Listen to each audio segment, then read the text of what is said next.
tell me about the story of Perks Being a Wallflower. What's it about? The story of The Perks of Being a Wallflower is about how a boy called Charlie survives his adolescence and his high school experience and all of the trials and tribulations and roller coasters that come with that. And really, it's about the fact that the way he does it is through his friendships, is through two very special friendships with this guy called Sam, who's my character, and the character of Patrick, who is played by Ezra Miller. And it's the fact that they are there for him that really sees him through, what is a kind of a tough time. Tell me a little bit about working with Steven and how you came to meet him and work with, someone who actually wrote the book and is directing the movie. So I read the script, having not ever read the book before, and I just loved it. It made me cry. I laughed hysterically. It really, really spoke to me.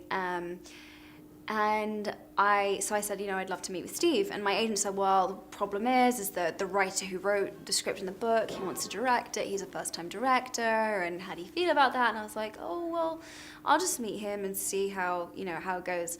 And the minute I met Steve, any fear that I had about this being his directorial debut kind of vanished, because he knew how he wanted to shoot every single shot of this movie. He'd been dreaming about making it for 10 years. He had every single little thing just planned down to the finest detail, and his passion for it, and how he really saw it as a movie and not just as a book, was so inspiring, and I just loved him. We really connected. I feel like if I was in high school, Steve would have been my Charlie, for sure.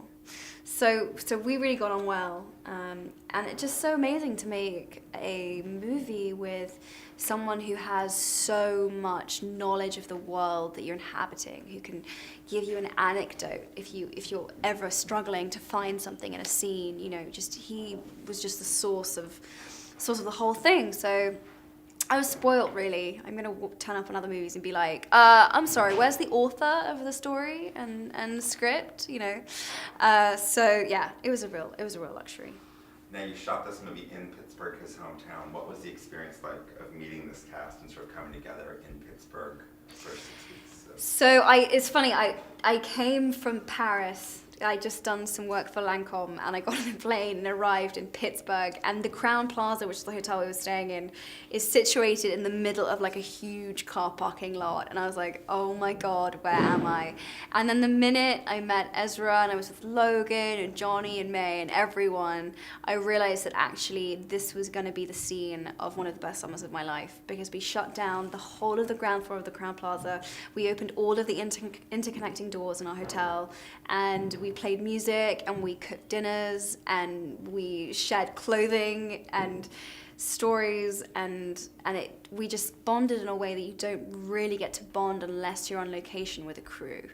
And it was really special.